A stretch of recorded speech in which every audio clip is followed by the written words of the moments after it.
Hey, welcome back. We're picking up where we left off on Central Command. And I guess these guys already left. I had wasted too much time on this map. Usually you see some people running back here if you're fast enough.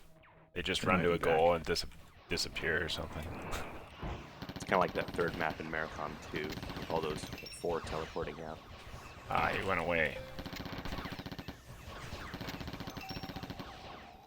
So we talked about set pieces using that new Lua and goal object stuff before, and the I think that those two back bobs specifically were like one of the results of that modification, right? Like you guys specifically wanted some vac bobs to die horribly from the Juggernaut. I think they're on a regular activation, but if I recall correctly. But yeah, this map, as you can see in that upper window, there's a ton of really wide open spaces, and so that makes setting up, a lot of activation kind of tricky. And so this map, yeah, like Irons is saying, really makes use of that activation, the goal objects, um, to allow more variety and make it hopefully seem more organic. Because I revised the spawns on this map, I think 3 or 4 times, just because they weren't really. It just felt like you would walk over a certain part of the level and a whole group of monsters would teleport in on the other corner, and it seemed pretty obvious what the game was doing. So this was really an advantageous time to use those goal objects. Yeah, and It this just is the came up. first Go ahead. map we encounter some of these monsters, right? Like that was the first Juggernaut we saw, I believe. Yeah, And And these are then the first four that we're seeing here. super fighters. Oh, look at that chain burst. Oh, Oops, I hit that in the wrong order. Oh well.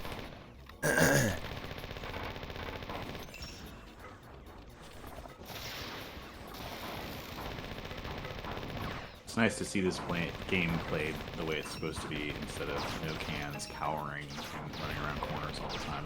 It's a much more interesting game. And working spells. Yeah, I'm not doing well here, but that's okay. I got plenty of Yeah. cans. Haven't died yet, at least.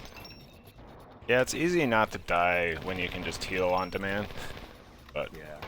sometimes I end up wasting a lot more cans than I would have liked. Like, It gets a little more, yeah. It gets a little more risky when you get those super fighters involved, because you could just get nabbed by projectiles really quickly, especially if there's a group of them coming at you. And they're powerful too. They do a lot of damage. They are dicks, yeah. I love them. So this map, um, one of the songs you made for this is called "Mapping All Arrivals." Is that right, Irons? Yeah, map all arrivals. Map All Arrivals, yeah. And That was the that first was one I did actually. the first song. Yeah. Okay, that makes sense because I was gonna mention it was the first song where, uh, I think I just finished the next map called Snake River, and I had been playtesting that one. And when I was making the maps, I wouldn't playtest super frequently just because I was busy actually making the levels. And so I was doing kind of a rare run through, and you had just gotten this song done. And so you didn't even have any of the Lua written to incorporate it into the game. So I was just playing it in a media player and playing the level.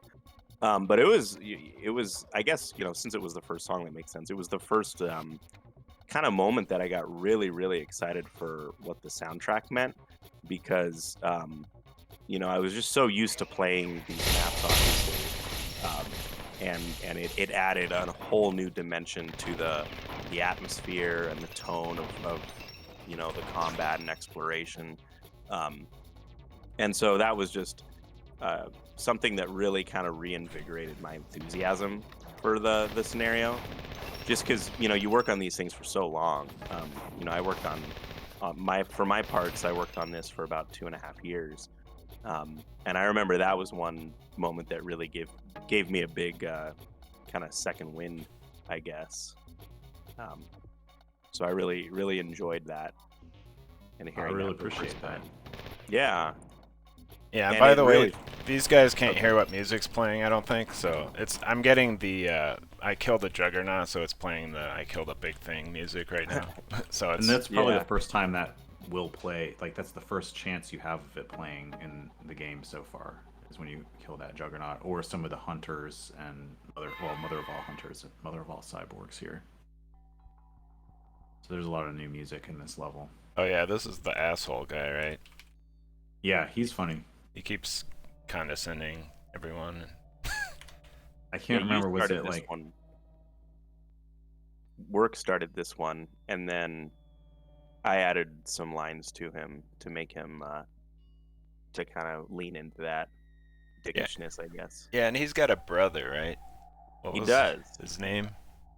His brother is Charles, I believe. Yeah, Chuck? yeah, Chuck or Charles, I guess.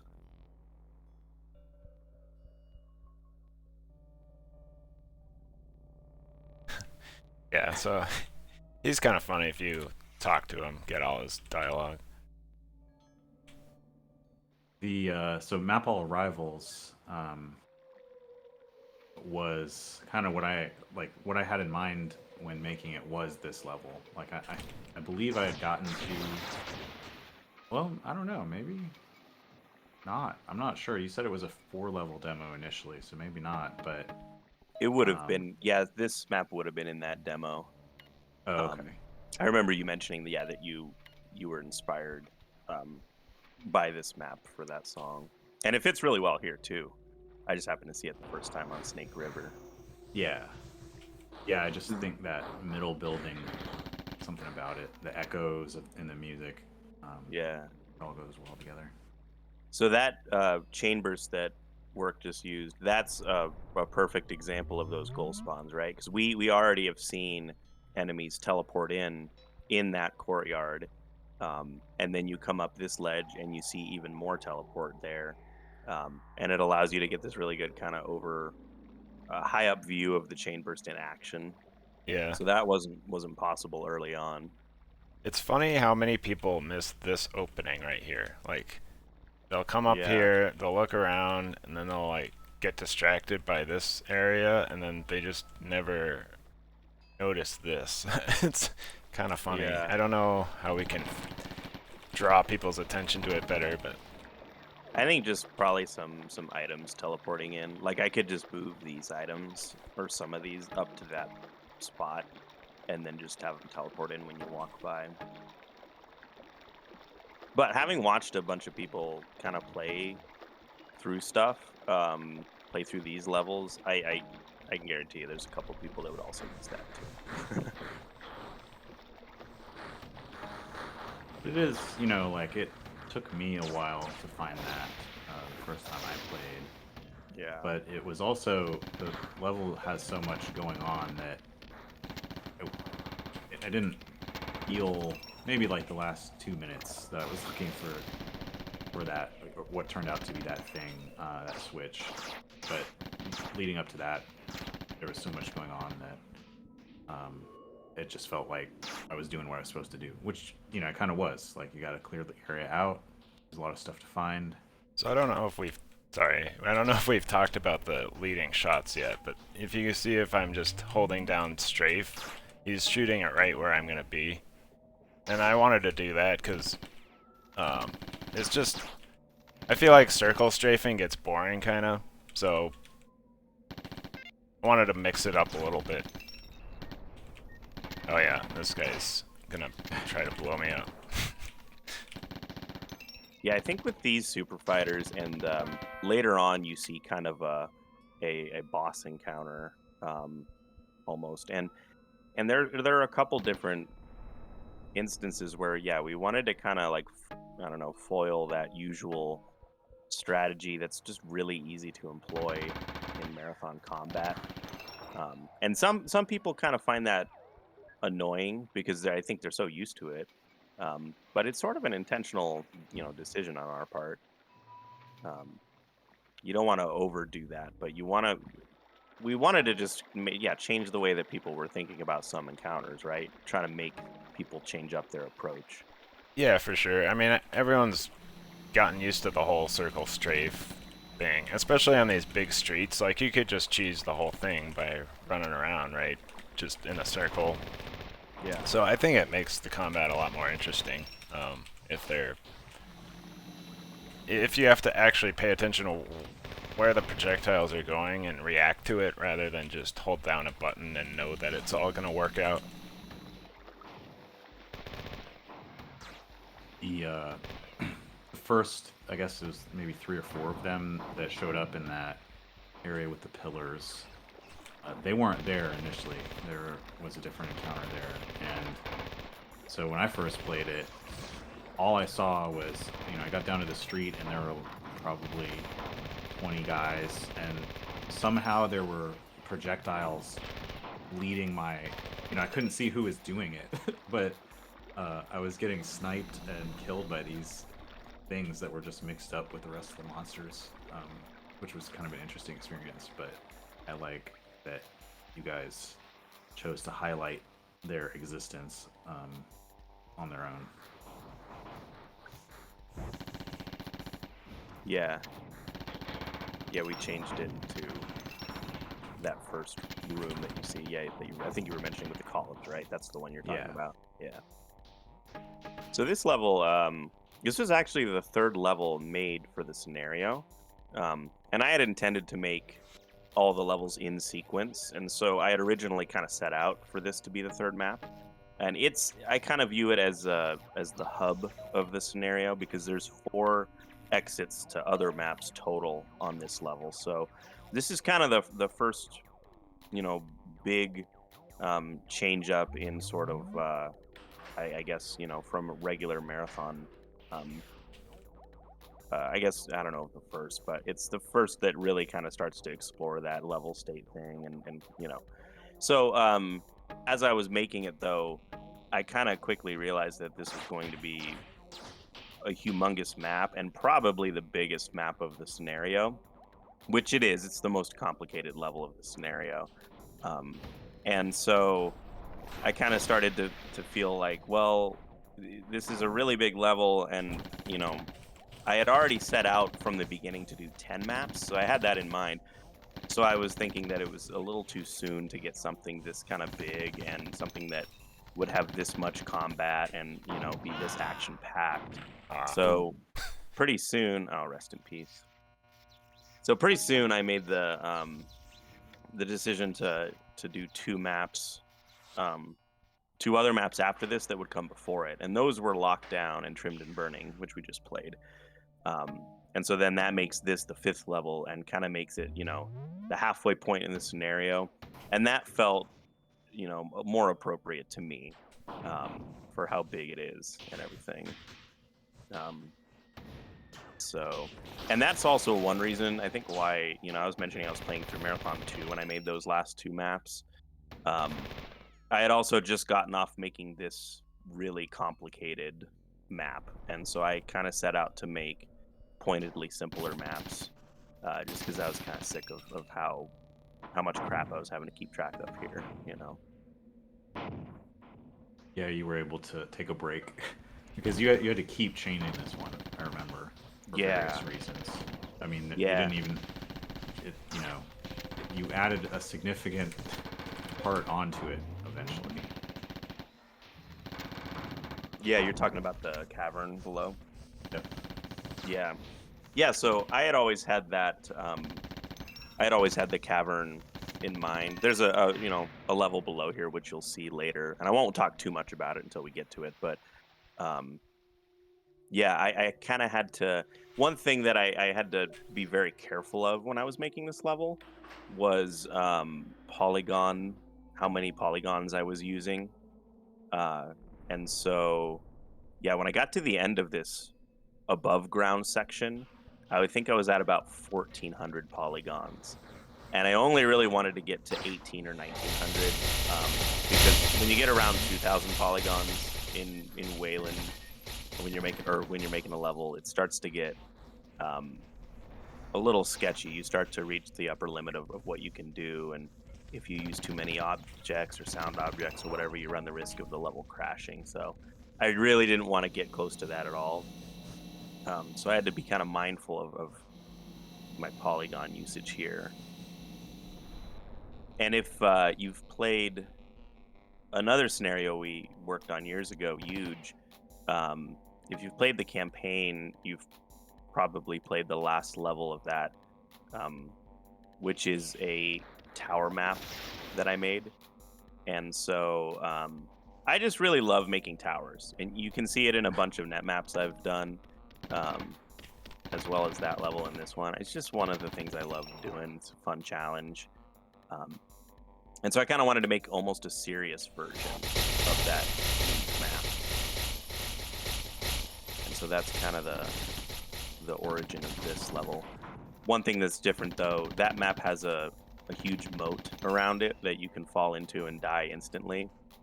And These guys are pissed at the wall.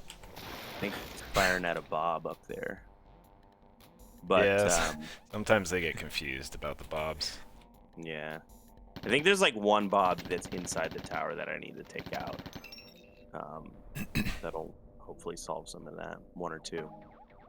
But yeah, so that level had a huge moat around it. And this one I kind of wanted to, it was almost a challenge to see how much I could fit into it under the limitations. So I wanted there to be a large section that you have to complete before you even get into the tower. And then once you get into the tower, there's a bunch of story. It's just a gauntlet that you have to make up. So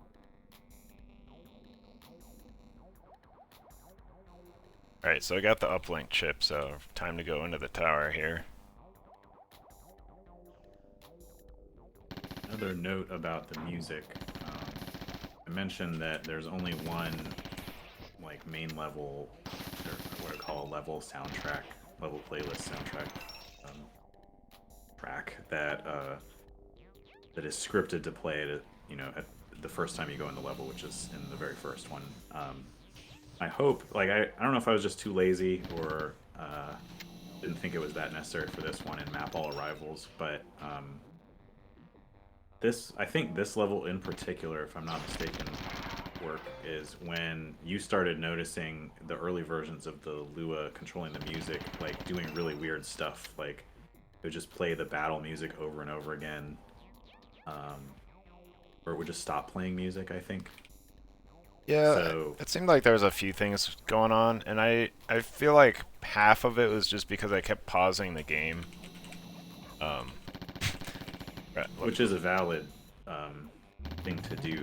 Like I did, I think, end up taking care of that. I realized that if you cleared out the special music, like the battle music, for example, and loaded the playlist immediately after starting the battle music, then it would just play the playlist after that one track ended. But yeah, so you provided a lot of feedback during this level, I think, maybe just because it's so big and a lot of battles happen and things like that. Also where I developed the really bad pseudo-random code, because I discovered that the music, there's random number functionality in Lua, which comes straight, I think it's just shared with what's in the Aleph-1 engine, and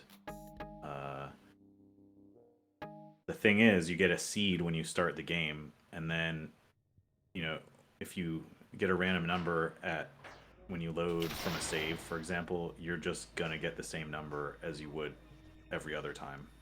It's random in a certain sense, but not like if you are, time traveling and finding yourself starting back here. Try to do some weird stuff. That's why there's a pause of like 5 seconds before the music starts. But that's also to provide a little space. I think, like, especially dying repeatedly and going from the jarring experience of one track maybe to the same one or maybe to another one wasn't really that great either, so it serves a double purpose.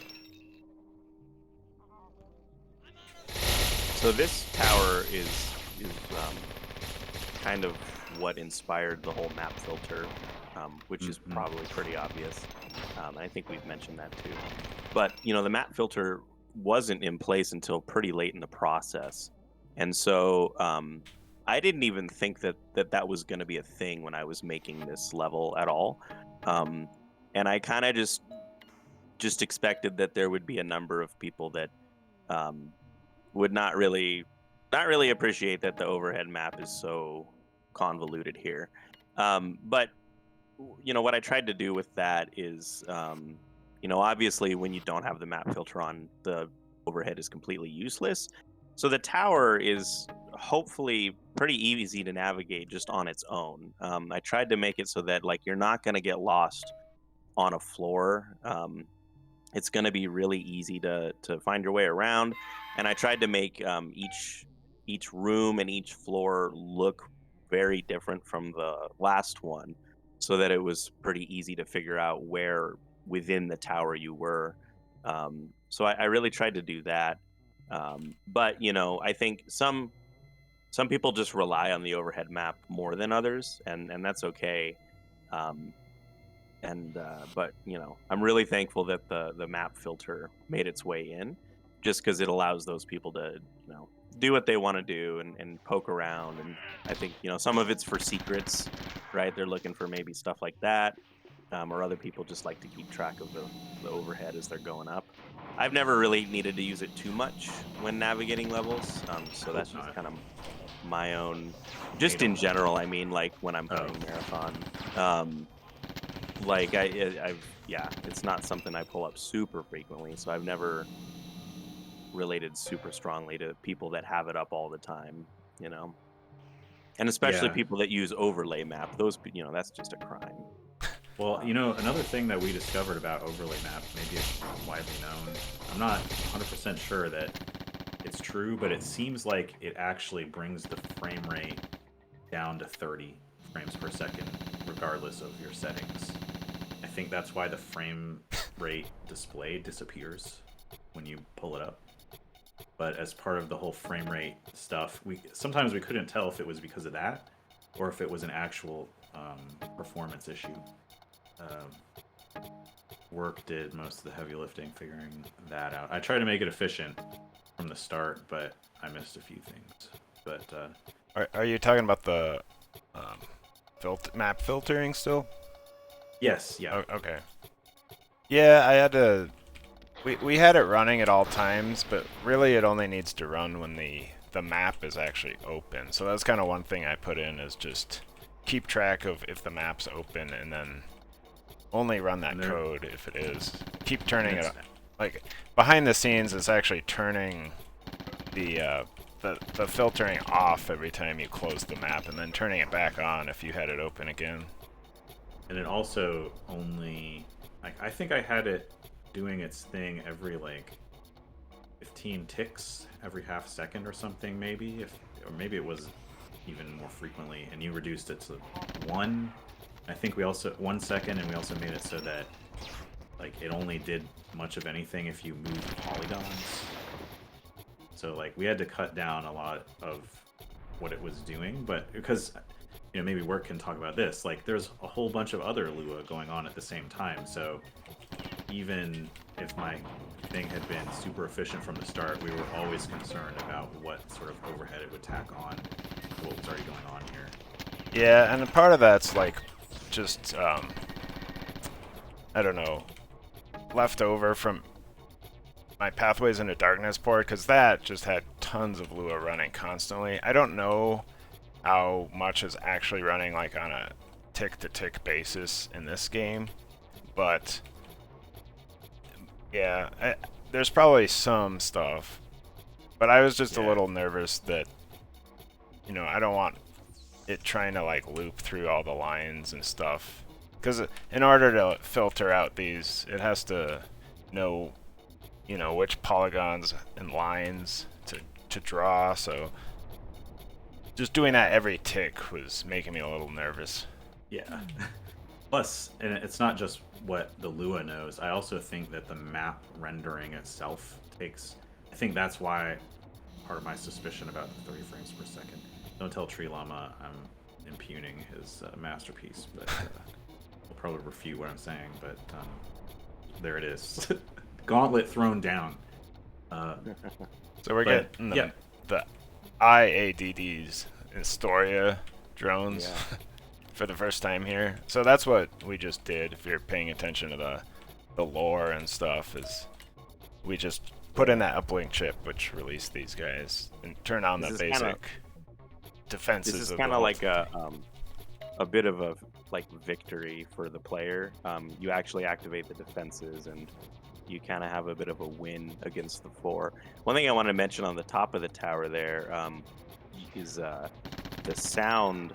Um, so you get night wind when you're wandering around anywhere below on the streets. But then when you get to the top of the tower, there's some wind objects that um, just kind of play the regular wind sound. I thought that turned out really well, which I'm kind of surprised about, given just that there's so much overlap and there's a lot of sound objects at work in that tower. Um, so worked out fairly well, and I think it's kind of a cool effect. You get to the top of the tower and it's windy, you know.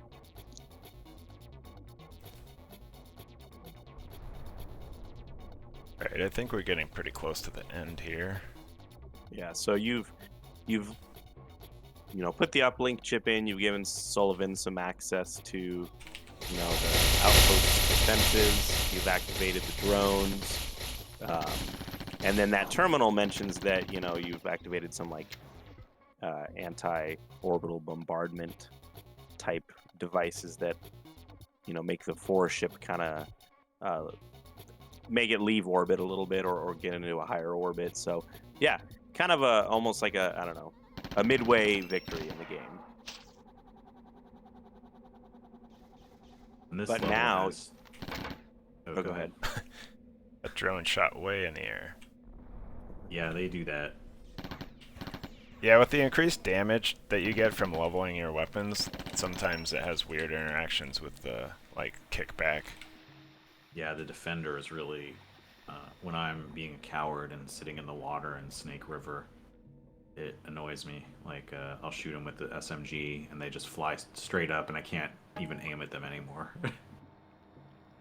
But that's how it is. I'm just pretending that they are super advanced, they're elite fighters, and they know how to pilot their ships, or whatever those are. This level has 2 exits, and each one goes to a different level. Yep. Yeah, you can Yeah, see the so- 2 orange things there. So you get a choice. But I guess we should... Well, do we want to show the secrets? I would say do the upper floor secrets now. Okay. Yeah. And you can also show them the place that I'm most proud of getting to. That isn't a secret. Alright. But man, I made sure to find out whether or not that was a secret. Is that like little corridor that's... It's that damn thing. Yeah, it's like if he turns to the right, it's sort of across the map. Oh, I added some bars to that. Yeah, I know. Yep. Okay. Alright, so I'm looking at one now, kind of. If you're paying really way more attention than I ever do to the map, you can tell that there's that extra... Like, you can see these 3 squares here, but there's that extra 4th one. Oh, and I'm getting my secret finding music. Excellent. And it's also a little darker shade there as well. So I think you have to get this by jumping from the top of the tower, right? Yeah. And I don't Did know. you activate the tower or the elevator that I did. spans? Oh, you did. Okay, cool. Yeah, so I should probably point out that switch specifically because it's kind of hard to see. Like when you're coming around this corner here, there's a switch right here that you want to make sure you hit so you don't have to climb the tower every time if you want to walk around.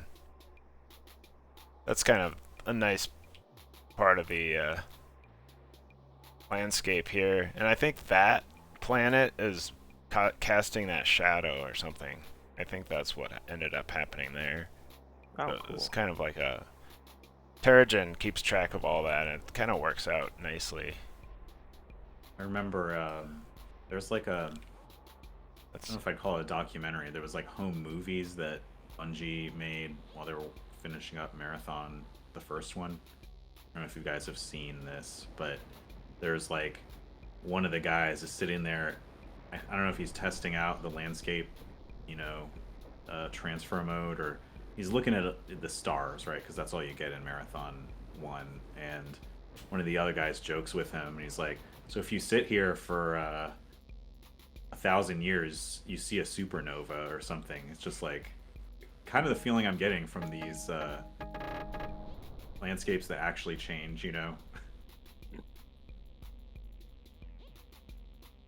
Yeah, this one That's was cool. also a fixed. Oh, I'm sorry. Oh no, I was just gonna say this one was cool because I made this map before this landscape existed, and so the first time I saw that yellow planet was when I was climbing the tower, or the first time I saw it really well, and so that was a fun surprise. I did actually want to ask, Work, when you were making these, did you kind of put like prominent features, like either planets or mountains, or like that? In that case, you know, you have the mountain range in front of the planet. Did you put those like due north or due south or west or east? Not intentionally. I mean, I kind of Okay. spread them out, so it kind of worked out that way, I think. Um, Yeah, that's what it feels like almost. It felt like you did because when when we got these in place, I would notice like yeah, on the hot gates, which is another level, there's a planet. I think if you're on morning, there's a planet when you're walking down one of the streets. It's right between the two sides of the street and it lines up really well. But that's just because I designed that to be, that you were going east, due east on that or something. And so I It's wondered if that correlating. was an intentional thing. So yeah, here's secret number 2. that's like a weird elevator, silent elevator that brings you to Yeah, this you can person. tell it's there because of the solid lines, but that's about it. Yeah. Oh, got good stuff. I think some here. people have mentioned, I think or at least one person mentioned they just grenade hopped up here.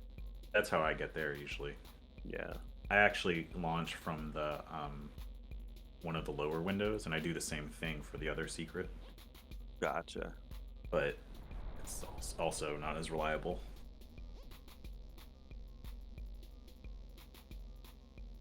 All Just right. kind of let's complaining see. about the drones. Yeah, I'm trying to Yeah, remember. everyone hates the drones. All the humans just hate those Yeah. damn things. And then we'll Sure, learn to hate them reprogram. as well soon. I assume there. Oh, is this the thing you were talking about, Irons? You got up. Yeah, so that grate didn't used to be there, so I spent probably like an hour Did you, eventually getting. you did end up getting up there? Yeah, I got up there. Okay. Yeah, I remember spending like 5 minutes and I couldn't do it. Yeah. Trying to remember. Is there? I've kind of forgotten if there's any more secrets here. Not Just above. the one with the pillar room. I don't know if you got that yet. Oh, right. Oh That's the yeah. only one Yeah, I know of. that's the one that people find rather than the actual intended path. They always find the secret though. Oops. Yeah, I always like rest my finger on the mouse button too hard and then I fire a grenade. Luckily I wasn't pointed at a wall that time. Alright, so yeah, this one. Yeah. And you have to kind of stop moving Whoa. each time. Oh. Whoa, you see at those those spiders? Yeah. Oh yeah, I have seen this before where I come back and there's just like random Having a things coffee here. break. I guess I should take care of them. Hey, you leveled up though. Nice. So if anyone's wondering, I keep mentioning no cans run, which is we kind of, because we knew we were going to be playing this game a lot, testing it out, we realized that we'd become sort of desensitized to the difficulty, and my best solution for that was to ensure that it was possible to beat the game without using any health cans at all. It wasn't like because I was trying to be tough or anything, but we wanted to be sure, like, look, if that's possible, then you can beat it on some difficulty. But this was specifically on Total Carnage with no cans. But and in that case, you rely on your level up, so you get like 14 times when you actually heal completely or at all, and you can make it. Seems The so slog. infrequent when you put it like that. I know it is. You get like a couple per level. Like I guess it doesn't average out to a couple per level if you think about it, but it when you need it, like the ones where it starts to get more difficult, it's sort of like two you can kind of count on. So did you guys have a preference which direction I go here? I don't, but Um, I'd like to mention that originally, and I don't know if this was the original plan or if it was just sort of placeholder, but both exits went to Snake River to different places. And I picked the one to the northeast the first time, and I regretted it, and I've never willingly gone out the level through that exit again. yeah, Yeah, that was a placeholder. While I was making the map called the Hot Gates, it was always intended to lead to that map. But yeah, that route coming, because so this is basically, I call these the loop maps. So it's like basically, if you go either direction, you'll lead to both maps eventually, right? So um, I made. I think it might be better to go the other way, just because I made Snake River first. So it might be kind of nice just to see it in sequence in that regard. Yeah. Um, We'll see where it used to take you and the other exit yeah, at the end of Snake River. yeah, yeah, I remember but yeah. going the other direction on one of the maps. I guess it was it this one? Yeah, it was this one. Going the other direction on this map at the beginning was really rough. It's brutal. It It was was so brutal. unbalanced, yeah. Because basically, I had to make it so that each encounter worked whether you're playing the map one direction or the other, which was a fun but pretty tricky challenge in a lot of locations. And again, that's another thing that the goal objects really helped, because I didn't have those when I was making this to begin with, this level at least. This also was very difficult, so I think maybe other players have less difficulty here, but this can be a tough. It before uh, some of the balance changes, I had a lot of trouble here, even when I was using cans. Yeah, and Yeah, I since think I've been getting all the legacy. secrets, like I can't Yeah, pick it's not that up. that But bad. And once you know that, I mean, there also wasn't a save point until uh, like halfway through the level, right? Yeah, I Like don't. you would drop down and you couldn't save for a good while. Yeah, it was after you dropped down. Yeah, so there's a drop down here where you can't get back to Central Command. Um, and that's one thing that differentiates this map from the other loop map, Hot Gates. That one you can actually play most of the level while still being able to go back to Central Command. But this one, you drop down pretty soon and you're locked into completing all of Snake River before you can get back to Central Command. Um, and yeah, in my mind, sorry, I'm just gonna pick up some stuff here while I can, because yeah, Use your reload. in my mind, I figured at least maybe a little more than half people would go the Snake River route first, just because you've got that door that opens up right after you get, complete the chip in Central Command, and you're already kind of oriented towards the Snake River exit. Um, so I kind of, I guess, made an assumption that most players would maybe go that route. Um, I think that's a pretty good assumption. It seems yeah, to be the case. yeah, I'm not sure, because usually I will go back and save after I'm done, because although you can save immediately here, but for some reason I just like to save before I go to a new map, and that always gets me closer to the other exit. So I probably take Yeah, that one more often. So I guess it depends on how people are approaching it. yeah, it's just cursed for me. I'm never gonna go there again. But once you get the hang of this, especially, this is super fun. We had this in the trailer. Boom. yeah, I kind of missed the first group, but that's okay. Sometimes you might have fixed this, or maybe it was just a very rare Oops. edge case. But the I used to be able to kill the defenders with the chain burst as well. If they're low enough to the ground and it's targeting a ground enemy, you probably can. It'll But get them. Okay. it's just harder to actually do, I think. I think one of my favorite goal related spawns is coming up here. It was added near the end of development, but I love how mean it is. I think Ares during his playthrough encountered it and was bemused, just like I was, but it was kind of like, okay. Yeah, I remember that. Yeah, I don't think he was too happy. I'm not He even handled exactly it. sure which you're You're talking about to about. do it. It's this one It's right this here one, where you're yeah. like, oh, look, I'm going to talk to this Yeah, dead 'cause body. it's a- And Oh, then, right. Yeah, it's kind of mean. Sorry, everyone. especially because this is just before a save, as it turns out, but you don't even necessarily know that. And so you might end up having to do that whole thing again. Yeah, it's not too bad, except if you've like I got used to not having that happen, so Is it's this the Grenadier? This I think is, so, yeah. yeah. This is another Yeah. one that Irons worked on mainly. Yeah, I was like, man, because all of the ranks that we use, none of us is a military person. Sorry, Moppy, but none of the ranks or I don't know what you'd even call them, roles that we use, it's always like commander, so or Yeah. maybe lieutenant sometimes.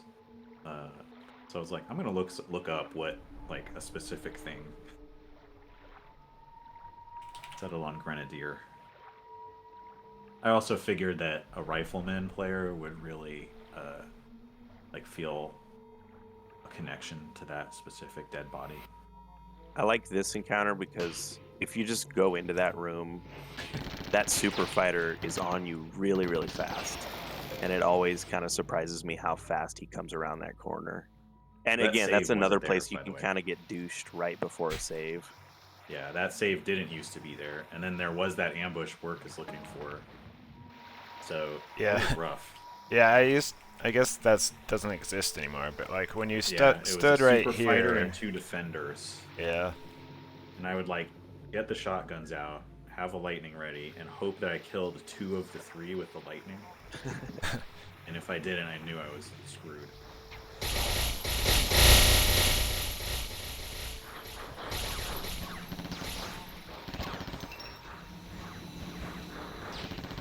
Okay.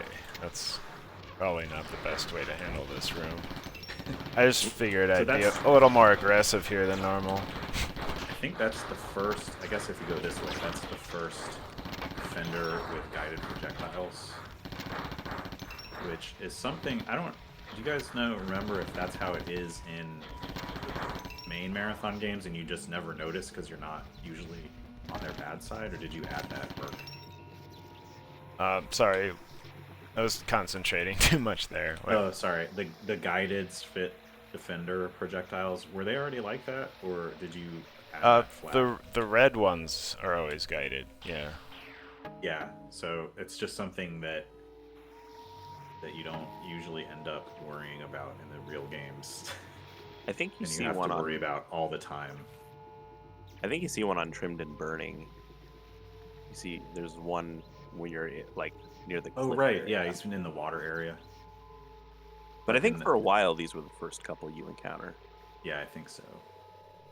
So that window right there, if you come the other way, if you play this map in reverse, when you cross past that window, you see that very first set piece of monsters and iads happening, and you can kind of snipe some enemies from there with your laser or whatever. That was another thing. So we mentioned the overhead map filter. We basically had a list of criticisms we figured people were going to have, right? Like, and maybe even some non-hypothetical critics we thought would be making these complaints. And I think Moppy was the one where at least for me, I was thinking of the whole like everything always teleports in. Um, there's nothing just waiting or standing around or walking around, and so before I think almost all the game was like that, right? And then you went through at the end and tried to add more uh, subtle stuff. Yeah, yeah. It took a while to kind of hone down how I wanted to use all the different activation types, and I make use of every single kind of activation. Real quick, wait, stop. Well, turn around, go back around. Go up. Well, I'll have to deal with these guys. But yeah. well, yeah. So if anyone wants a little hack here, it's too late. They're gonna have to find it for themselves. Now these guys just kind of run into a, I don't know. When they Yeah, come they get through a stuck. hallway like that, it's just kind of easy. Sorry, They all what bunch up. were you wanting to? I probably Oh, what I ruined it, do is but- I hug that corner to the left, like where you were kind of talking about. Yeah, straight ahead. like here. Hug that, and all those guys just bunch up there, and I just use a chain burst. Oh, yeah. Very satisfying. I mean, it seems like you could use a chain burst like right here too, right? That's usually where I do it. It's right where you're standing. Oh yeah, there. I But- just never want to get hit. But yeah, I just didn't want to use a chain burst there. I don't know. Oh, that's fine. Um, Just a tip for anyone who might be having trouble. this is one of those rooms that looks just like a one from Marathon 2, right? Yeah, AI room. little AI room. Yeah, Who is it? it's a good question. I don't think you ever find out. I'm just gonna make something up that's not in the story, and I'm gonna say that's Sullivan. That's Sullivan. His consciousness got uploaded to it. It's not a bad. So that was the option. first save back there, by the way, for a long time. Oh yeah. Yeah, that's right. Yeah, so yeah, it was a gauntlet getting here Yeah. for sure. My I don't- intention at the start was that this is right after Central Command, so I was thinking, well, I need to continue the escalation in difficulty, but it took me some revision to get that to a point where it was fun and not just totally annoying and mean. This is the first time you encounter blue compilers if you're going this direction. Yeah, it's easy to not even notice them, and then across the whole level get killed. Oh, look. Yeah, that whole I like sequence that whole sequence with the river, I had mapped out specifically as kind of a place to encounter them and have their projectiles come hurtling at you. So And right- I'm not. Oh, go ahead. Oh, sorry, no, you go ahead.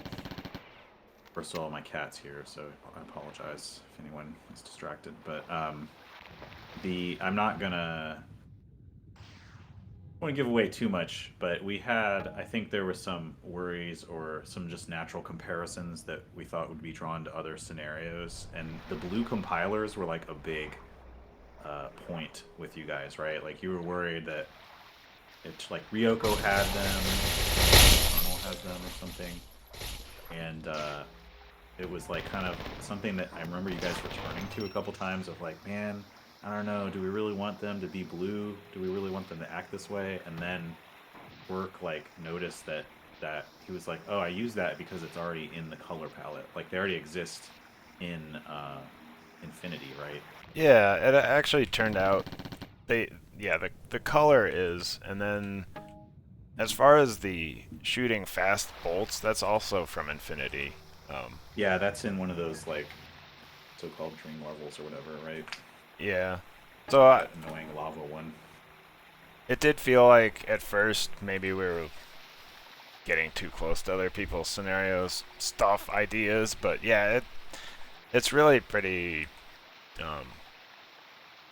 There's a reason so many do it. It's just because it's already there, kind of.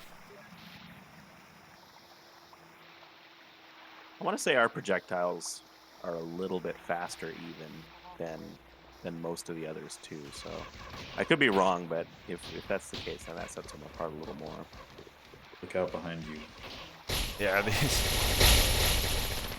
that's definitely a nice ambush there. That's kind of hard to deal with sometimes. The ice are orb rare. definitely helps with a lot of that stuff because it just slows everything down and gives you more time to react. So anytime I'm coming across something that seems like it's going to be difficult, I pull that thing out. Oh, and here's our first like Marak, I guess, terminal. This is our second. The first one's on Trimmed and Burning, Okay. but we didn't talk about it much. Yeah, Is basically. that what the compiler is reading in that one room? Yeah. Yeah, in Trimmed and Burning, yep. They're kind of hacking the old Marak terminals and trying to figure out what happened and stuff. Because this planet is desolate when the humans discovered it, which is supposed to be 5 years before the events of this game, when the humans first discover it and start occupying it and finding all this old technology and kind of making use of it and applying it to their cyborgs and stuff to explain these crazy ass spells that you're using. Um, but one thing that's kind of remained a mystery to them is what happened to this old Sphit-like species, the Merak. Um, so I mentioned before in a previous video, this level was heavily inspired by Son of Grendel. This is actually the section, Irons, I was mentioning that I was hearing map all arrivals, and I was kind of poking around here, Ah, and it since I think it kind of reminded me of like a Son of Grendel, and I was hearing the music, it was a pretty cool thing. Um, nice. but yeah, I wanted to. I've already made kind of a river heavy map, but I wanted this one to just kind of wind its way through the Like a level, and snake, so to speak. so to speak, yeah. Which is also a river that's pretty close to where I live. There's a river called Snake River, so it's kind of a reference to that too. I always forget about that health can until way later. Not that it matters, but it's tucked away. I like how things like it's not like that's not counted as a secret, for example, but I do like how things are just kind of tucked away. I'm leaving a Thank lot of you. spells on the ground at the moment. That's okay.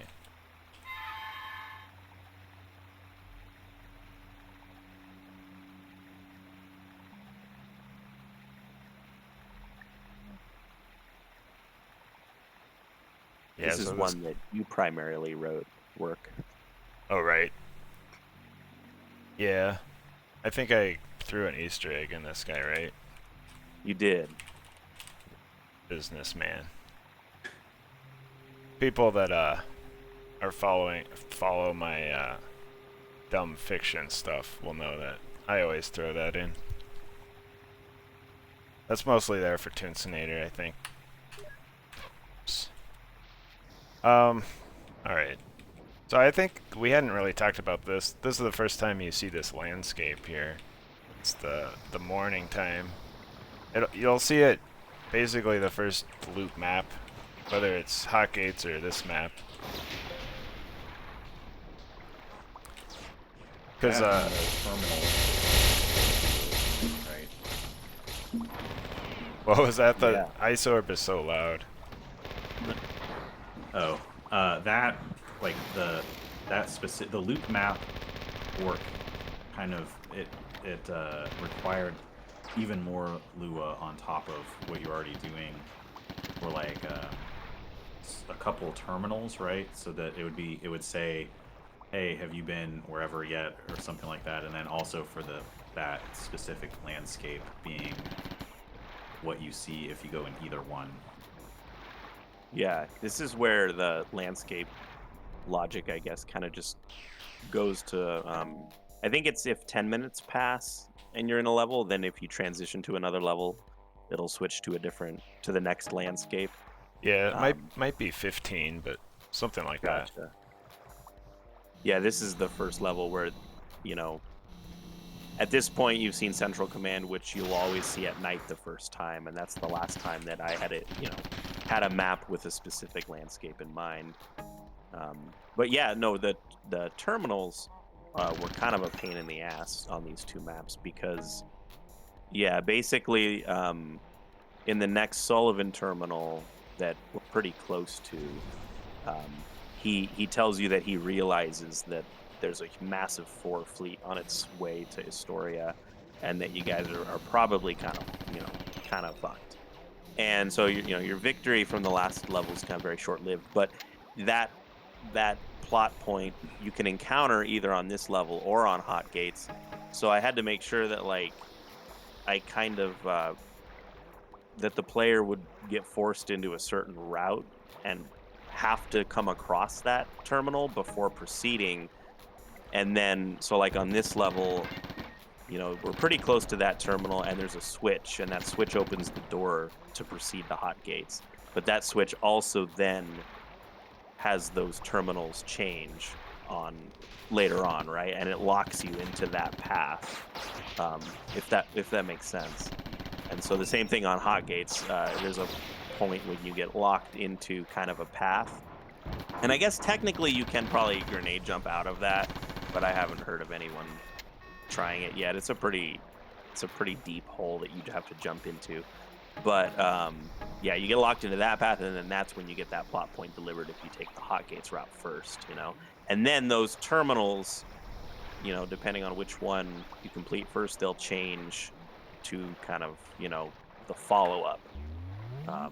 So it required kind of having the same script, I think, in each map, and maybe edited slightly. So, you know, he's mentioning whatever goal on whatever map you're on. But yeah, it took a lot of figuring out. Yeah, for something seemingly kind of simple, like that was one of the last things that was put in place, I believe. Yeah, if you look at so on locknits.com, this scenario, you can look at all the terminals, right? And you can see each script for each map. So if you look at Snake River and Hot Gates on that website, you will see all the alternates that have to be used. And I want to say there's like 11 or 12 scripts total per map.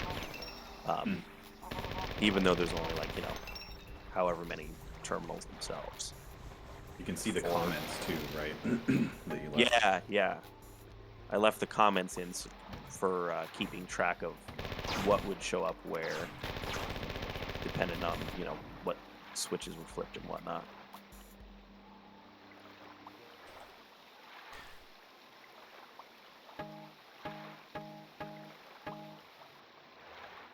Yeah, at this point I don't even need the ammo, but oh well.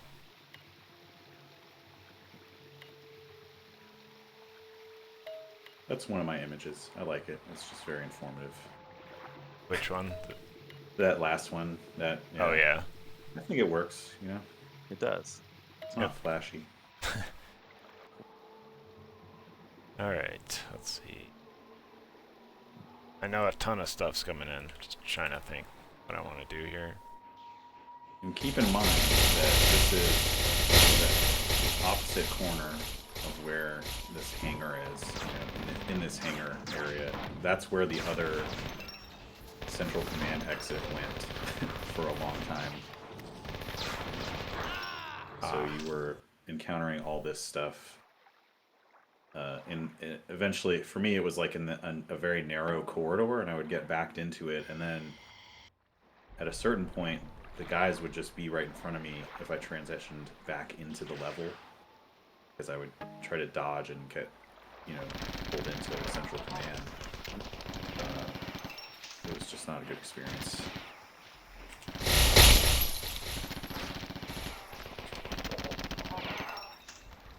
But I think, I don't know, I don't think Chain Burst was even available then, maybe? Like, it seems like there are more tools to deal with a situation like that in this version than in that very early one.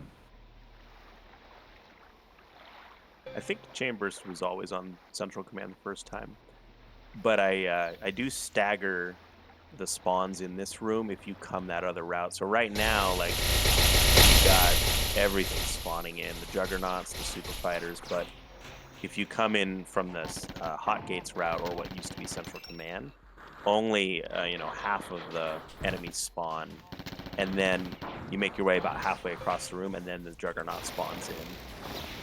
So yeah, you come that route. It tries to be a little fair to you because yeah, you're in a narrow corridor at the beginning, and you know, I don't want to totally swamp you in a narrow corridor. That's rude. So I don't think we've talked about this yet. Correct me if I'm wrong. Juggernauts are a lot smaller in Istoria than in the trilogy, and they're a bit faster. Yeah, and I think they're a little bit weaker too. Yeah, they have a lot less health, but they also have that logic to move around as they shoot, so they're not just like this stationary kind of boring thing. So they move pretty quick, and they move when they're attacking, and then Yeah, I think they're a lot more fun to fight. Plus, since they're half the size, they can fit into like odd places that you usually wouldn't see a Juggernaut. So Oh, it's crazy. sometimes it just really surprises you what they end up doing. Yeah, That's why especially at the start of Central Command. I think there's a bit of perspective misdirection because yeah, the first time the Juggernaut like came through the window at me, I was not expecting it, and I realized it was way closer and way tinier, right? And yeah, that was a super fun moment. A I think that fun happened oh to shit Ares moment. as well. Yeah. So I think we're at the point where we're showing secrets now, right?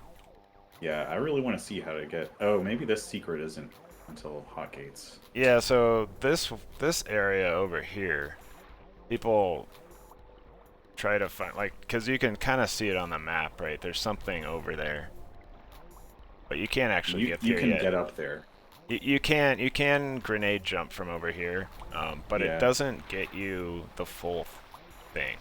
That's not the Oh, really? well, it's not the intended way to get there. Isn't there like some extra stuff if you do it the intended way? Yeah. Yeah, there Oh, is. come on, man. It's a good thing we're doing this playthrough. That's one of my no-can sacrifices. It's like I'll be at full health, like Work is right here, and I'm like, well, I still want to get that secret. Oh yeah, no, it's way. You don't have to do that. It's way easier. Let's see. I know there's one down in the water here. Is there Yeah, another one I there's should that. go to first? That one in the lower room, right? Is it? Can you swim up and it does something, or did you just?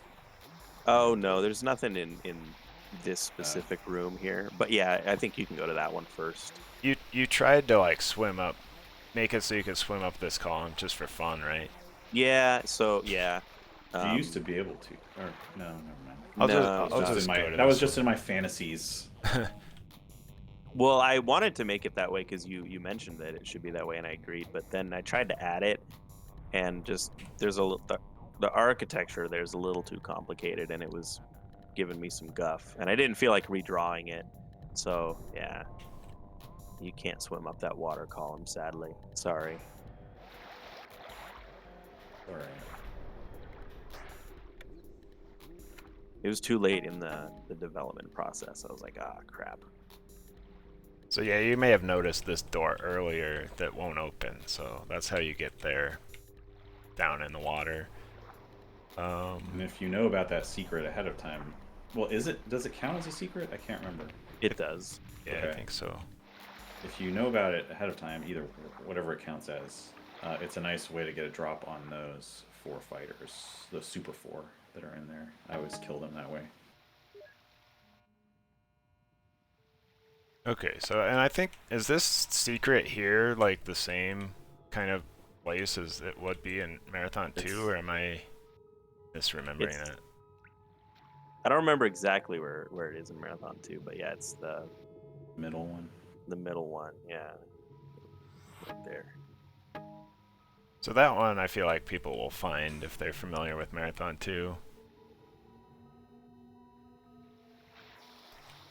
And then there's of course one if you jump around all these boxes or whatever they're supposed to be. I think I have to get up there, right? Yeah. No, you don't have to. Okay, well, it's I If feel that's how like, you do it, I'm not. Yeah.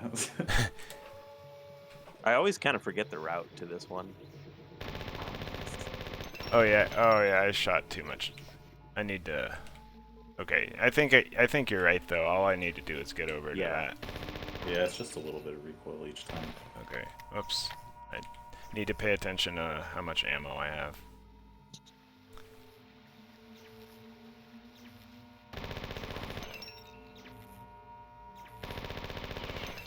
I Dang. always go to that white box, Oh, this one?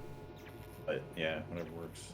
Yeah, it's been so long. I usually don't do the secrets when I play because I just don't like. It's just too much. But It's just yeah, too good. You don't need the ammo. but yeah, that's the right way to go. And then just jump through the wall. And you can see this one pretty easily on the map, I think. And there's also a shading difference there. Did I get them all? Other than the one we can't do yet? Yeah. Okay. Did I can't remember if I left anything in this room. I guess I'll just check since I'm right here. So that I like this room. Guess I got everything. that switch that you flipped right when you read the terminal that Sullivan delivers the bad news on, that actually activates a platform near the start of this level that you can use to get back to Central Command. And that's mainly so that if you're coming from Hot Gates, when you open that big door, that big hangar door, it activates that platform, so you can actually go back up to Central Command once you get to the start of this map, or the end if you're coming from that route. But I don't know if people really know that or notice that it activates even before you go to Hot Gates. You could go back to Central Command at this point if you wanted.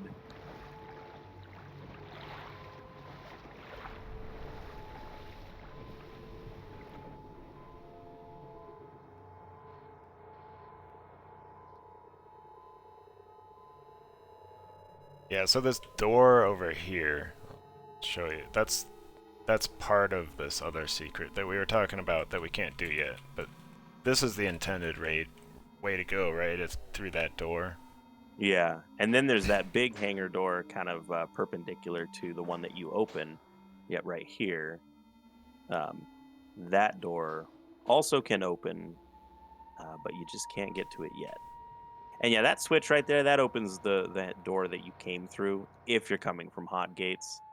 But it's kind of confusing, I think, if you're coming this route because you think you just haven't activated it yet. And But since I read don't that terminal, I know this is the hallway I'm looking for. Here you Yeah. go. Short and sweet. Point. Great image. All right. Hot Gates.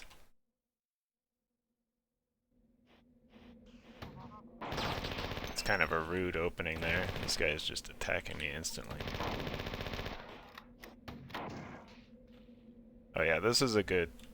There's a nice hint here that you should get a chain burst ready, because this is a really good place for it.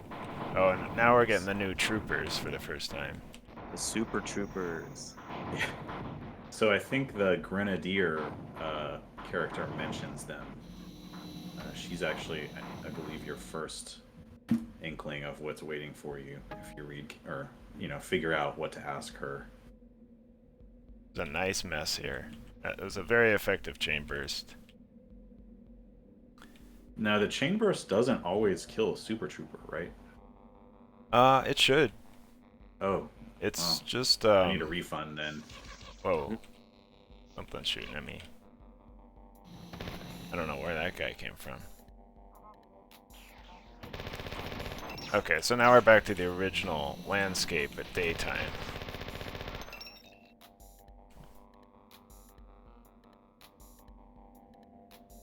I don't... People seem to miss this route. Yeah. And I don't know if it's the best way to go first. You probably want to find a save as soon as possible, but I don't know that I'm doing it that way. Which I might end up regretting.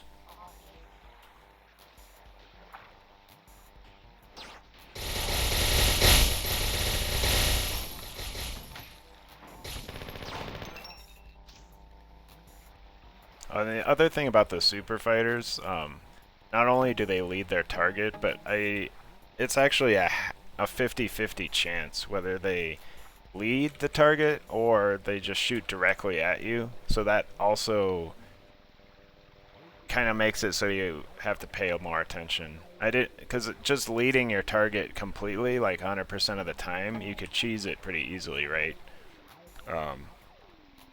So I made it so it's kind of like a 50-50 whether, and that way it'll you might get this kind of split thing where you have to go right in between them rather than just stay where you are. So yeah, it's just another way of making you pay more attention to what you're doing.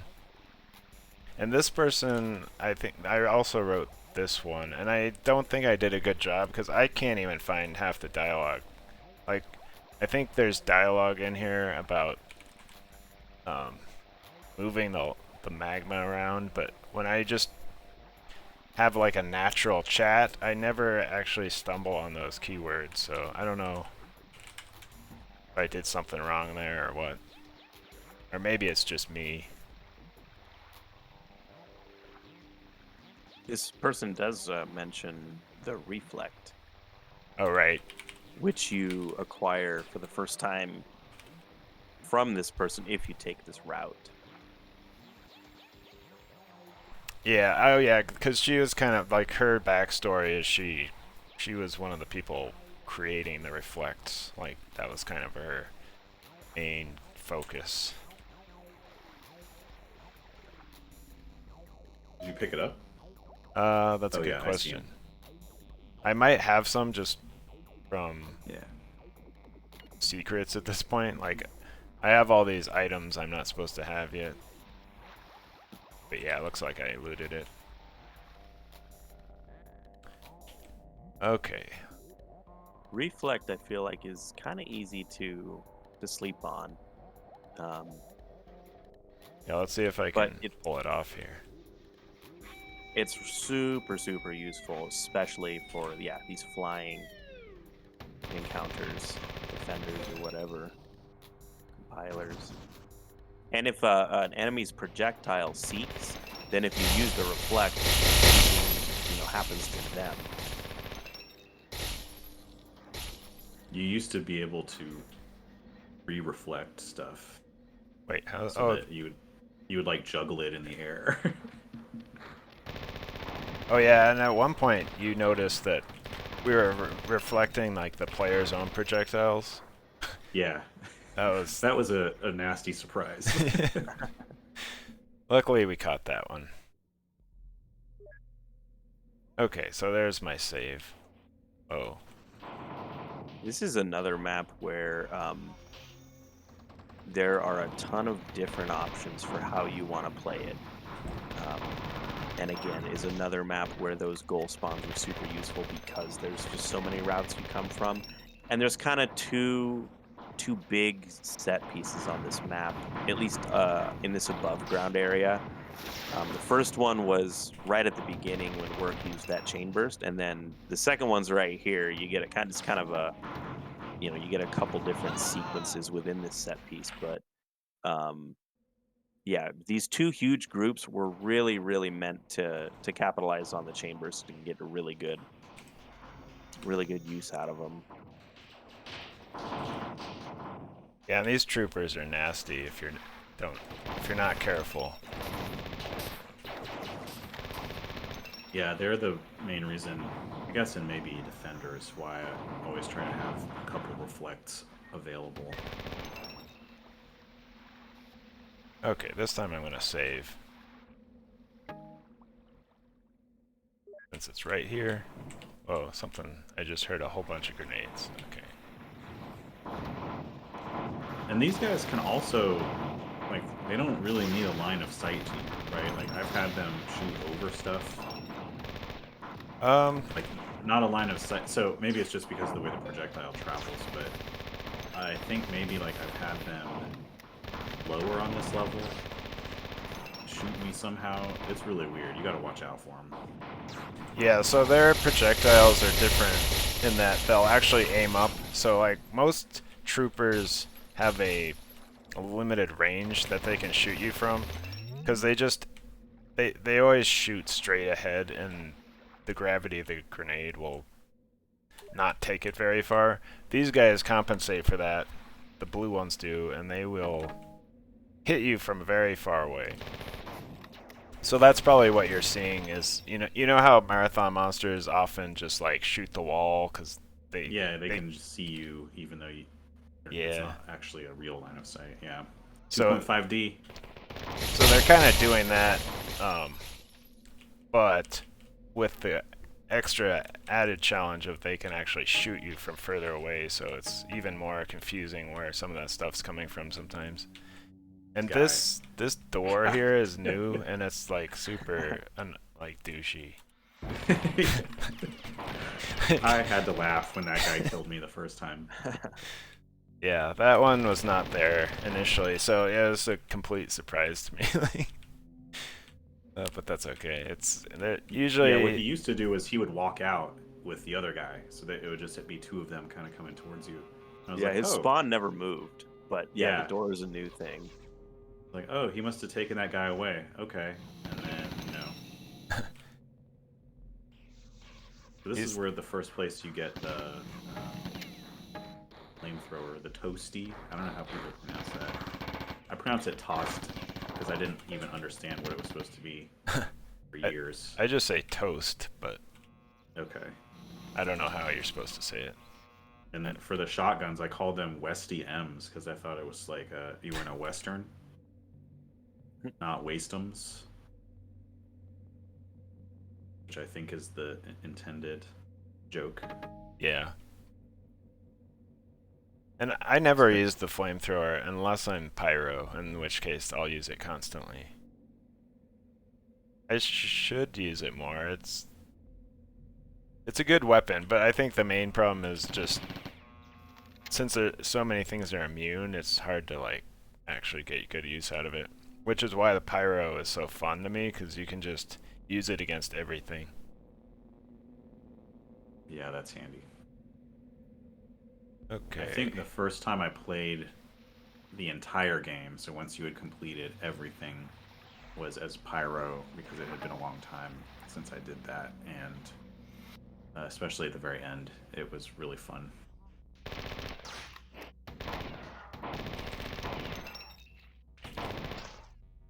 And you see these guys get knocked back a lot further than like in a normal marathon scenario. It's because, well, two reasons. One, it's tied to your damage, so since my weapon level is 10, it's doing more damage, which knocks them back. But also, when you hit them with grenades first, they take even more damage. So then you get kind of absurd knockback sometimes with Rifleman and the AR.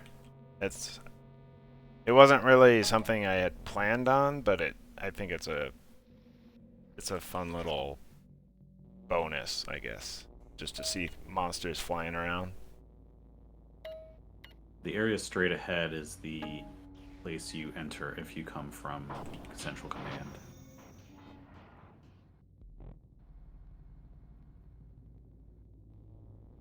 Right.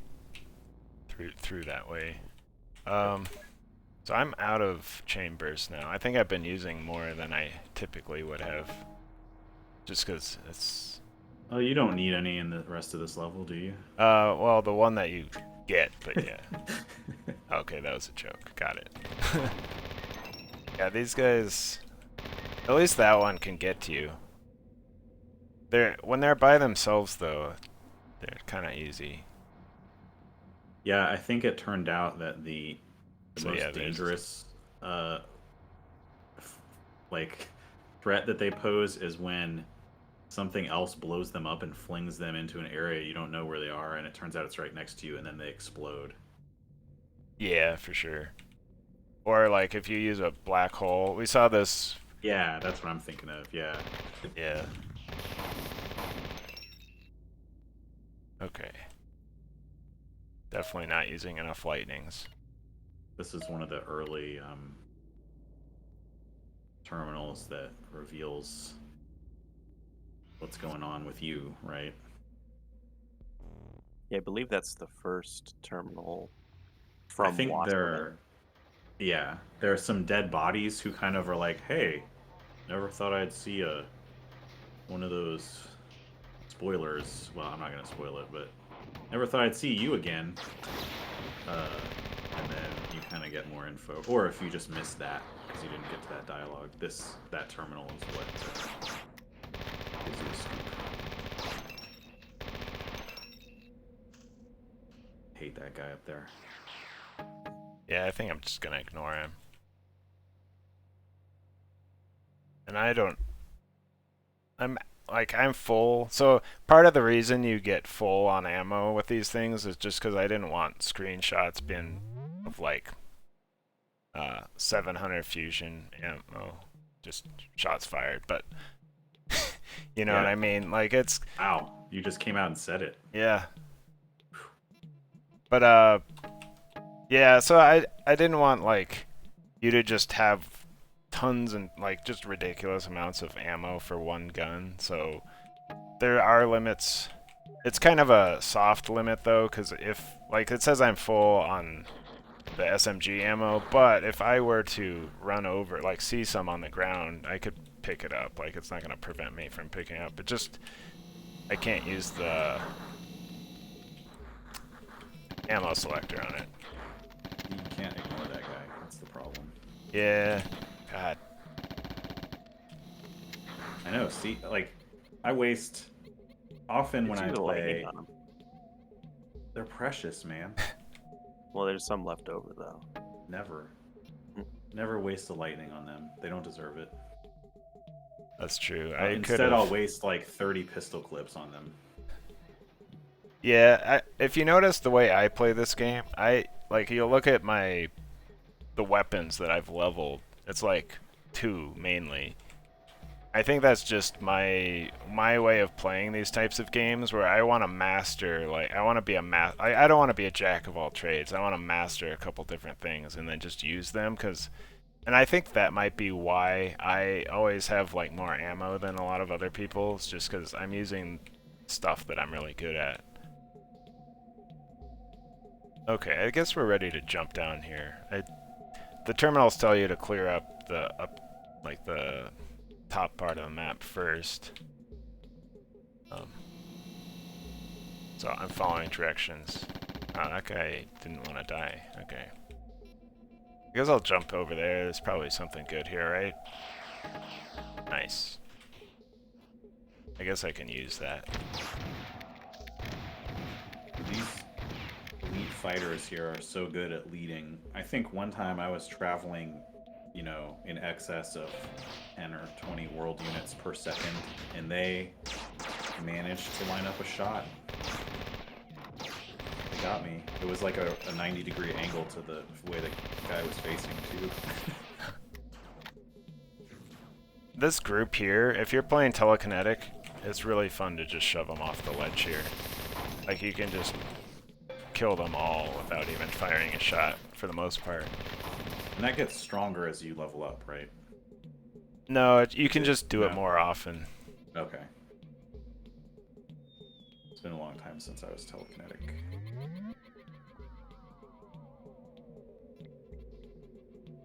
So this is the area in Hotgates where if you were coming here for the first time, you kind of get locked into this section where you go past this terminal here.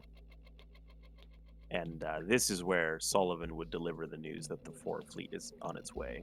But now he's just telling you, hey, you need to drain this lava from this cavern. So yeah, I guess that's a good time to talk about that. So, part of the idea that I had with Central Command, with it being a hub map, is that you'd have to complete these 2 maps in order to proceed further in that map to therefore proceed later into the scenario.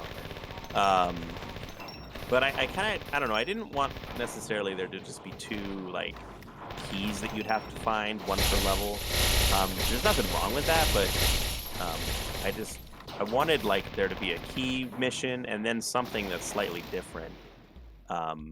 So then I had this idea, which I think took some tinkering to get kind of right in terms of the story and everything. But I had this idea that you'd have to drain the magma from the cavern below Central Command, and you'd have to do that on this map. And so there's kind of this complex system of doors or whatever Hold up. that the old aliens that used to inhabit this planet built, and they kind of direct that flow of magma from one chamber to the other for whatever reason. And so then that allowed for there to be you find a key, but then you also have to do something that's kind of a little more unique. And it also allowed for us to do just a classic marathon lava escape, which you will see here, but has a bit of a twist to it too. So this real quick, in case we haven't thought about it, the three of us, I think this level you're gonna have to get at least one of the secrets before the level's actually done. I don't think Oh, that's true anymore, right? yeah, not anymore. Oops. Oh, really? That Um, one that's over where, like, across the chasm? Yeah, I You can, changed that one a little bit. but so the lava doesn't flood that little area? No, no, there's a new entrance to it. Yeah, that's something Really? I made you change, right? Because I didn't like the idea of not being able Yeah, to, like, getting locked out of a secret. yeah. It's something I decided to change. Uh-huh. Yeah, because Okay. I don't believe you I guys. almost decided against it I don't believe you guys. because I've I been in liked there the original recently. entrance. There are openings that the lava's got to go in. This is Or kind of maybe a this doesn't. optional side area, right? Okay, so this isn't a secret. This is what I'm thinking of. Oh, yeah. Yeah, Not an this... No, this is official not a secret. secret. Okay. Yeah, but you can get here even after flooding. I think Really? there's like this door that closes, right? Yep. Oh man, I've been stressing out for no reason.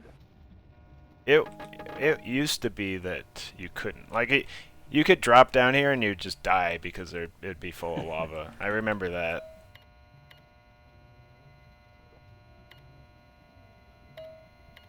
Oh yeah, and these like graphics here, I basically just ran the Marathon 2 images through the AI image thing and just telling it to change it slightly. So it looks kind of similar, but it's a little different. I like how it's because I'm gonna go ahead and be uh, faux academic here, but my term for the Mrak situation is that it's a sphitic culture, and I like how that's like a different script, or a different writing system that maybe altogether that happens to look similar because they have shared roots.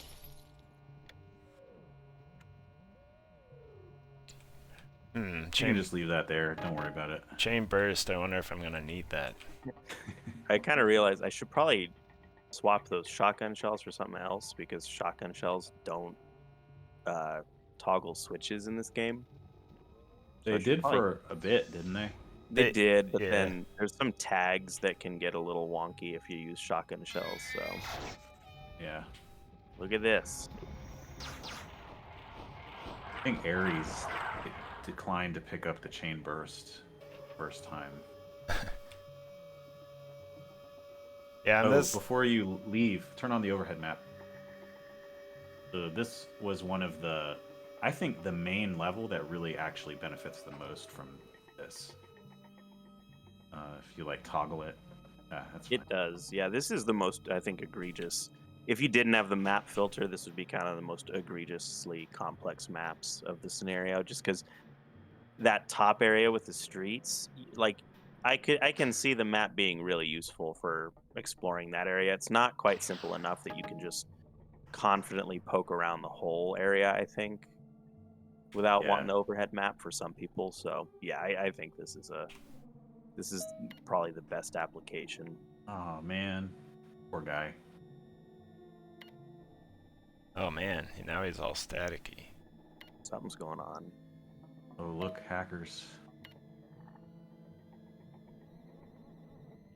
So yeah, the chain burst there is actually required to run across, right? If you, because I guess we haven't talked about it. I should probably show it off, but like if you jump into lava in this game, it just like it hurts so much more than in the vanilla games. Fast. So if you try to just swim, you'll either burn through all of your cans or you'll just die.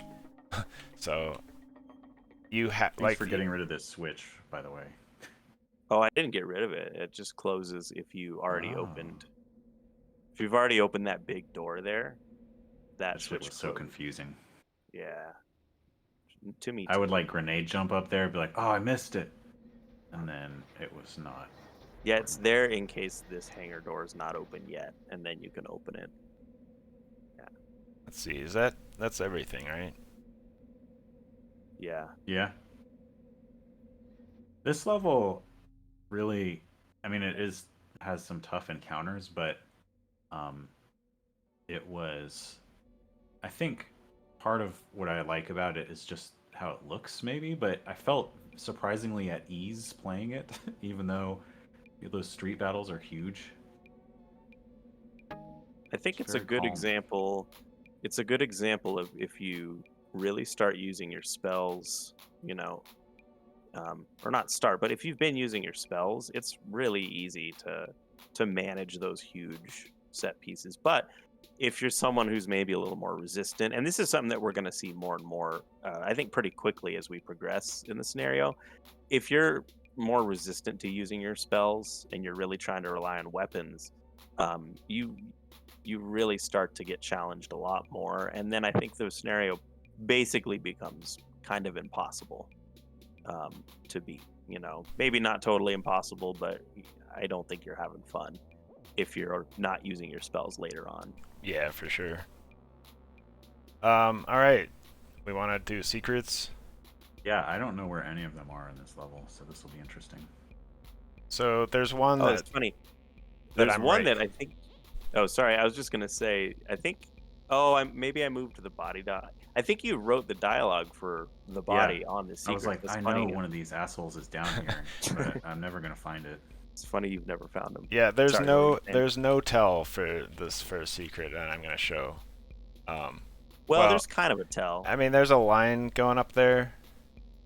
And if the tell that Sharky kind of spotted is on the other side of that column. There's kind of a ledge, and you can see an indent with a door there. Hmm. It's kind of on the left side of the building that has this terminal and the switch that you're looking at. Right. So, but yeah, it's pretty masked. You just have to like jump around this corner and hope for the best. I don't know if I'm even gonna be able to do it. I think, yeah, you want You're to alive. get caught on this light. Oh, hello. Oh, shit. Yep. Douche. And of course, this guy is preventing me from switching my spells easily. Alright, was that guy Yeah, always this guy there, or was, did he just kind of wander over there? I think he has a spawn specifically set up for this area. Ah. Yeah. Oh yeah, this guy. This was like my finest one, I think. He's the only guy one of the few who likes Sullivan.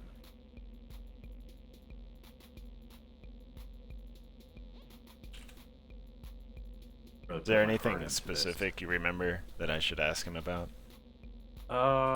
No, there's a lot. He has a lot of options.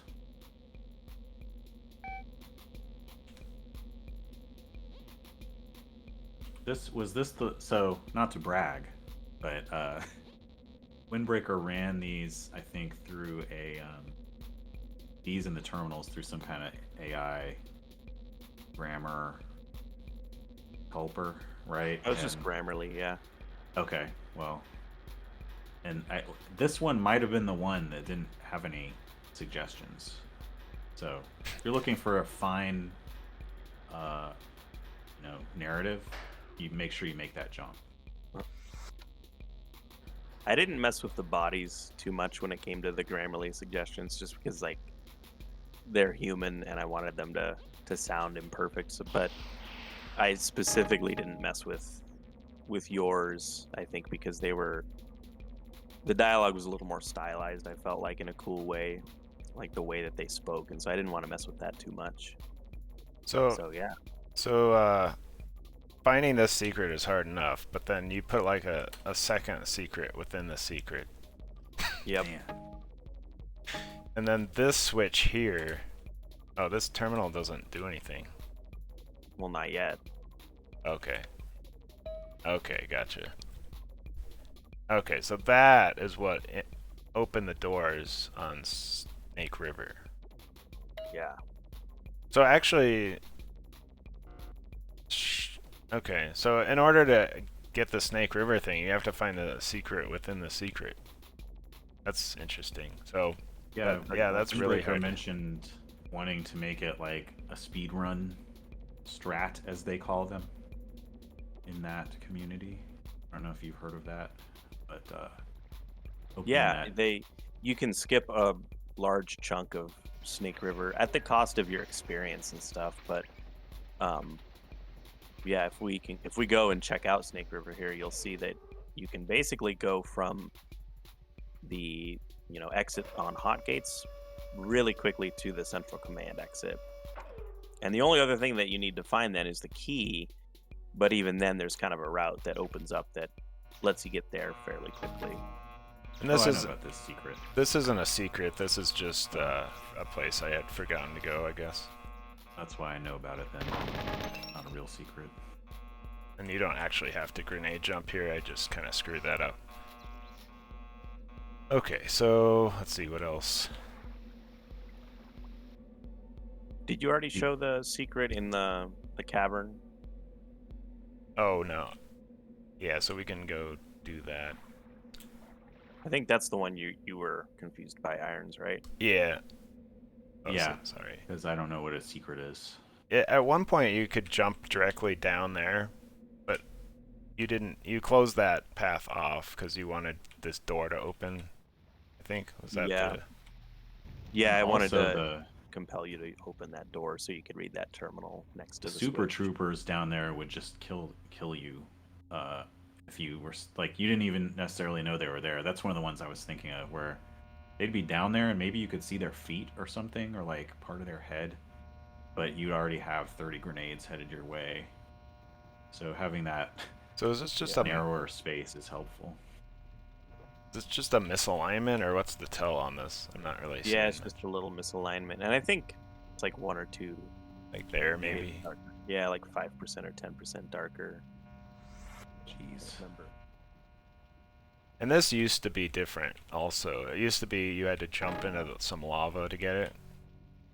Which I actually really liked, but it just didn't work.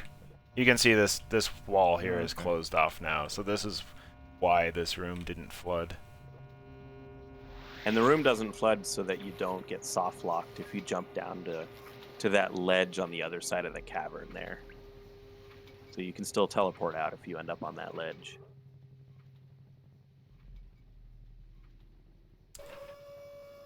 Okay. Is there anything else? I feel like I'm missing one. I have a overhead map filtering comment for this level, which is that in the southeast corner. So this, other than what was that level that I complained about until you guys convinced me to do the overhead. So the overhead map filter is somewhat hard coded. I've mentioned it earlier. You define bounding boxes, and this little grate over here with like water going down, sort of like in the corner, to the left a little. Yeah, that took like if you turn right, this grate goes down to like the other level basically, and so it took forever for me to make it so it wouldn't show up if you were on the lower map. Like I had to keep changing my bounding box. So the label for that one is Windbreaker's goddamn sluice. Alright, are we ready to go back to Snake River? Did I miss something here? Yeah, we should be ready. Okay. I guess, oh, this goes to Central Command. Okay. Yeah, I'd like to see that open door. I've never seen it.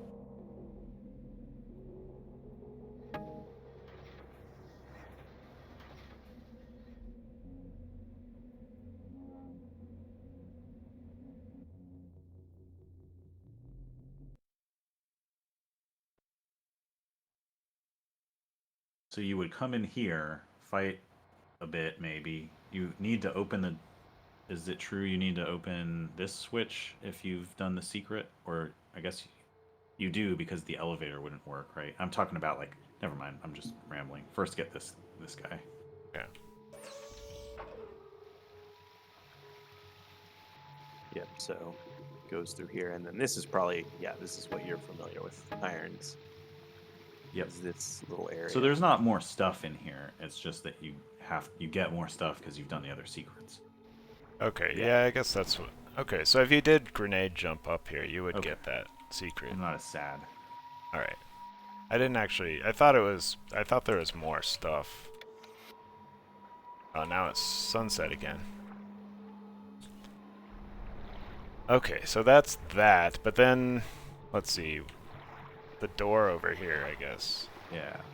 So if you were doing this the particular thing, and you were coming in through hot gates for the first time, I guess you would still need to flip the switch that's kind of elevated near that save up there, so that you could get out. Not necessarily if you, or you mean if you don't do this secret? No, never mind. If you If you do, do, so yeah. So if you do, you can get. You don't necessarily have to open that big hangar door because you can just use that other route that Work just used, okay. and that takes you eventually to the green key, and then you could just take that same route back into the hangar, and then you could just take this elevator here to the start, and so you can skip basically, yeah, most of the Wow. level. Yeah, I've never seen this. Yeah. I also have gone up there. There's like a waterfall that I've been over. And it's nice back there. Nothing much going on. I think I might make that double secret a little bit easier just because that sequence is so cool if you can open up those doors. How are we going to get people to watch these videos if you make the secrets easier? Well, that's later on when we work on 1.1. Gotta Hopefully monetize this. everyone's watched it by that point. And this terminal's different. If like, I believe if you've flooded it, the lava that changes or something like that.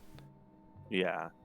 So he's talking about the green key card. So in order to progress through here, you had to both flood the lava and get the green card. Because if you had just gotten the green card only, this would have a bunch of lava in it, right? So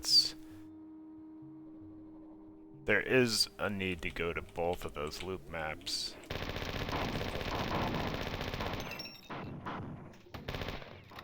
Coming up on the like one of two, right? 3 scripted stingers or whatever. Yeah.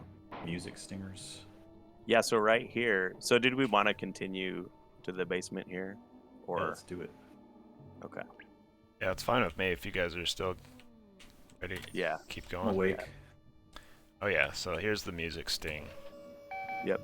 So this is a big sequence that I really had envisioned for a while where you've explored all of this huge map with a big tower, and now you realize that there's like a whole other half to the level.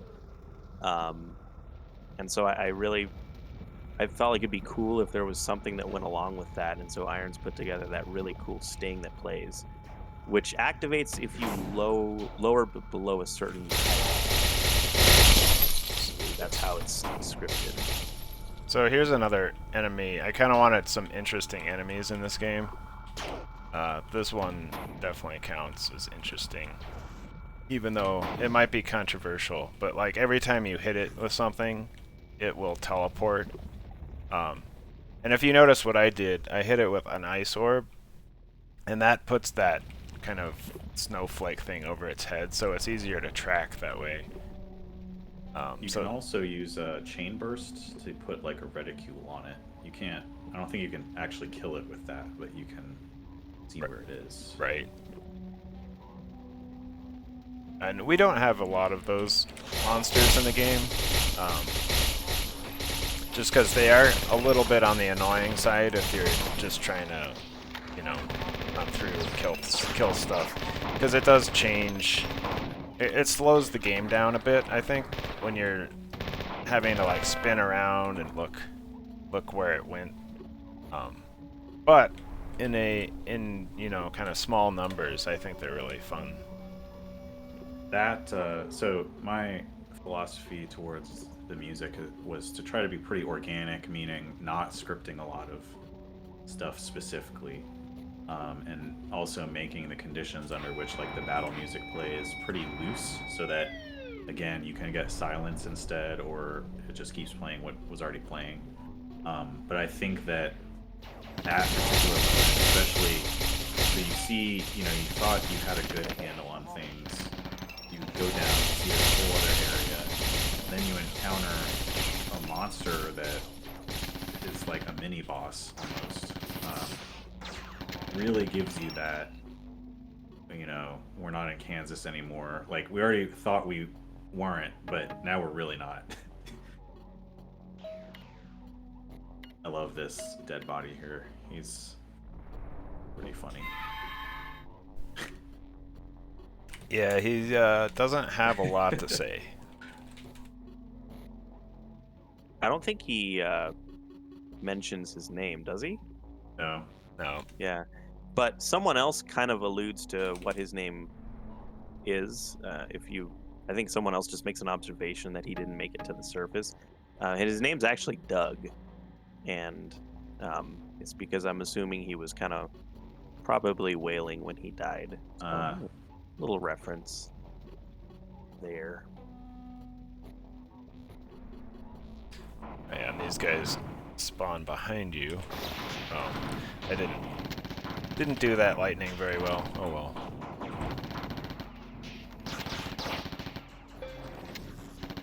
Oh, this is a rude hallway here. Yeah, that guy circled around and gotcha. And then, yep, you encounter your first major juggernaut. If you don't notice those guys spawning in down the hallway there, then and you get focused on these, then you're also in for a really nasty surprise. So I'd like to know, perhaps our viewers would too. So you guys advised me, you know, I asked like, what is the point of the reflect spell? We're looking at it here, kind of. It's a really good counter to these juggernauts. But I have a lot of trouble getting them to shoot the grenades. Like, they'll shoot them for a couple seconds and then they switch back to the missiles, which are a waste of reflect, as far as I'm concerned. Is there like a distance that you need to be? Because it seems to me like they just do it and mix them up. Yeah, I think it's just random, really. Oh. So, yeah. Yeah. But there are also, with most classes, there are other ways to deal with stuff like that. You know, like flying guys like that one. Major juggernauts. You could use, for example, the active ability here with the SMG and a Fury. If you've leveled up your pistols, which are super powerful when you do that, you can use that. There's a lot of stuff. So yeah, this area is a lot shorter than the top of Central Command, even though it's still a really huge space. And the reason for that is, I think I had mentioned it before. When I completed the above ground section, we were at about 1,400 polygons, and I really only wanted to get to about 1,800 or 1,900. So I only had about 400 polygons to work with for this whole bottom area.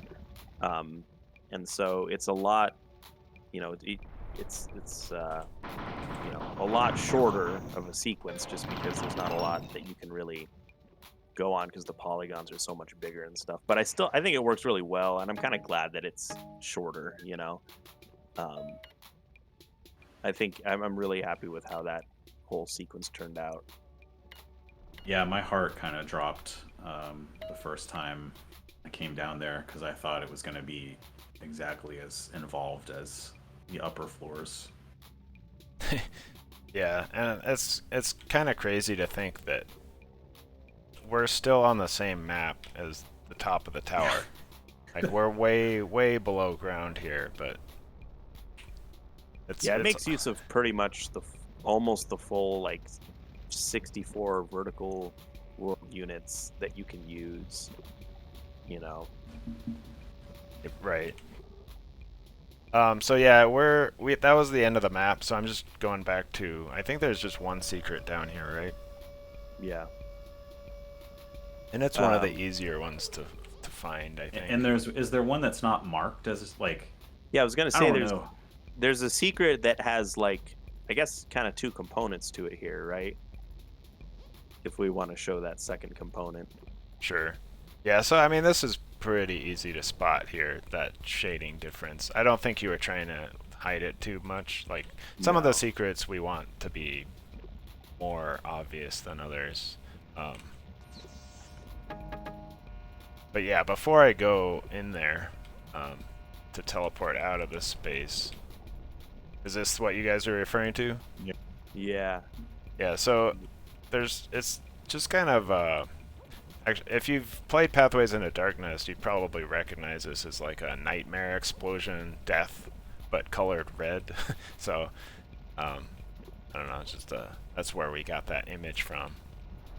But there's nothing really that tells you what this is, but for people that think about it, you can talk to it. That's kind of like a weird message he's got there.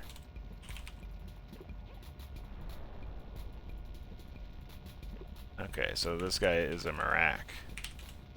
So he's just been chilling for like millions of years here.